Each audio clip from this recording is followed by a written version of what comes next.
Paulo, quinta-feira agora em Orlando, você vai estar presente na CPAC, maior conferência conservadora política do mundo, né?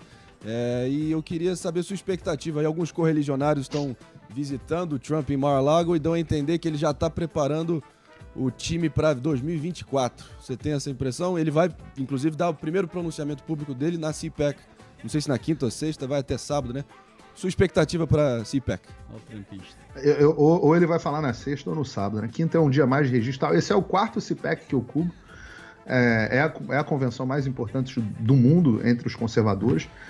O próprio fato do Trump estar indo ao CPAC já no primeiro ano para dar discurso já é um indicativo de tudo que eu tenho ouvido, inclusive das pessoas que eu conheço dentro do Partido Republicano, de que o homem está a todo vapor.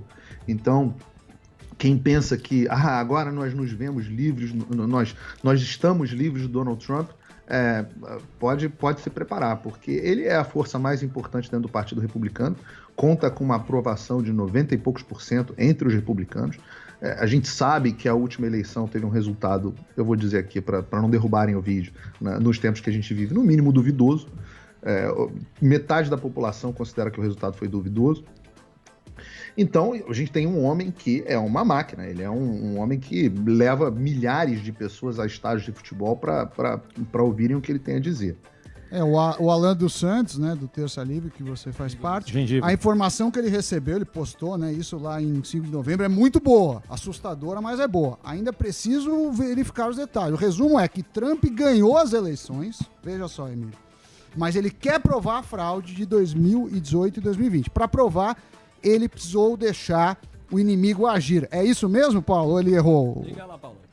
Olha só, eu tenho amigos que pensam muito diferente de mim. O André pensa muito diferente de mim em relação ao governo Bolsonaro. Claro.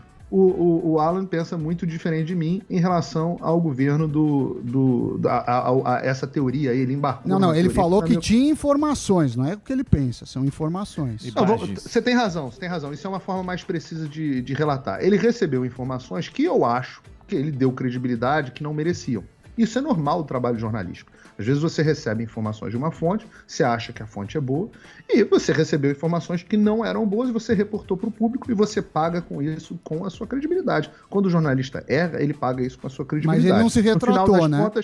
No final das contas, cabe ao público decidir se ele acertou mais do que errou, se acerta mais do que erra. Eu acho que por isso que a imprensa, a grande mídia, perdeu tanta credibilidade, porque erra muito mais do que acerta. Em relação ao Alan, eu acho que essa é uma decisão para o público. Eu, pessoalmente, acho que o Alan acerta muito mais do que erra. É um ótimo amigo, é um cara muito gentil comigo, e a gente, nesse caso das eleições americanas, dentro do Terça Livre, eu batia muito nesse ramo de teoria que você sabe faz parte de uma teoria chamada QAnon aqui nos Estados Unidos. Pessoal que achava que isso ia acontecer. Eu nunca dei ouvidos para esse tipo de coisa e sempre bati muito. Então, se você respondendo a tua pergunta, sim, eu acho que o Alan estava muito errado. Ele pode se retratar, né? Foi em novembro, agora a gente está... Pode falar isso para ele. Se ele achar que errou. Se ele achar que errou. Às vezes... Pode ter. A treta dele, grosso, velho. Puta na vida, puta grosso. Treta. Tá certo. E a história do Trump aí, que tá tendo uma caça às bruxas, ele perdeu aí, né? Tem pendências fiscais e ele perdeu pra Suprema Corte aí nos Estados Unidos. Como vocês falaram aí, ele não tá querendo abrir o boleto. O que tá rolando aí? Não, esse é o seguinte, né? Bom, o devido processo legal tem que ser seguido, né? Agora, o que tem que ver hoje em dia, isso é uma coisa que eu já passei pessoalmente, você, pelas suas posições ideológicas, hoje em dia, faz parte do processo de juristocracia que eu estava falando aqui anteriormente, você, pelas suas posições ideológicas, sofre uma perseguição pelos órgãos legais, acusatórios e judiciais, absolutamente desproporcional.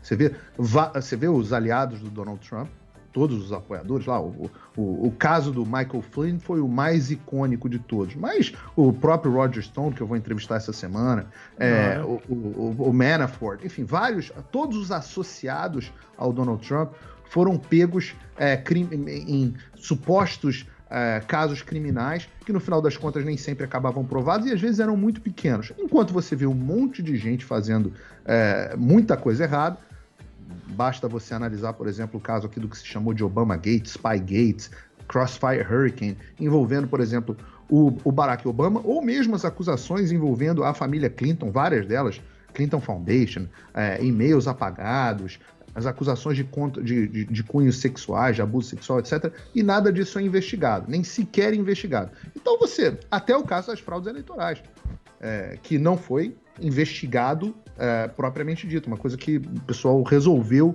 não mergulhar e não ir a fundo nessas investigações. Então existe sim, assim como existe no Brasil, uma tendência de investigação e utilização do aparato do Estado para calar uma vertente de pensamento.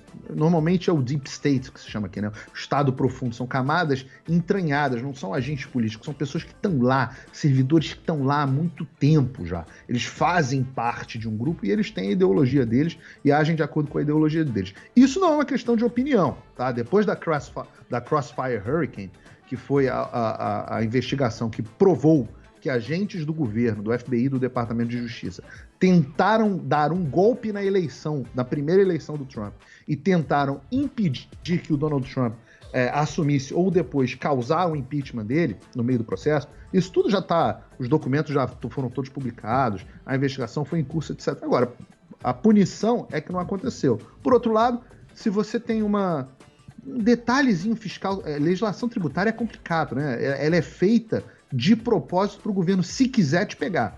Então, o cara às vezes tem uma interpretação duvidosa da forma como ele contabilizou alguma coisa, 10 anos de cilindró para ele. Depende da tua opinião política. Mas por que ele não abre? Em 2016 o Trump não falou que ele ia abrir as declarações fiscais dele? Foi uma promessa, inclusive, que ele não cumpriu. Ele falou, não, vou abrir aqui para vocês e vou falar o que eu tenho. Eu sempre vi eles dizendo que não ia abrir, mas sinceramente, ninguém é obrigado a abrir as suas declarações. Não, ele declarou. Pode procurar. Procure saber. Pode ter declarado, mas eu já vi ele declarar várias vezes que não ia abrir. Pode ter mudado de ideia. Eu acho que ninguém é obrigado.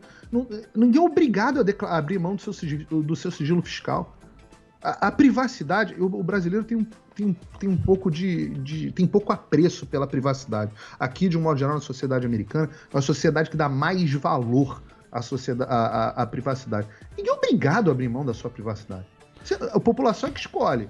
Eu quero eleger um cara que não quer abrir a sua declaração de imposto de renda. Eu não abriria no caso do Trump. Eu não abriria, porque eu sei que iam pegar tudo na minha declaração, deturpar e fazer notícias contra. Então, para que você dá arma pro inimigo?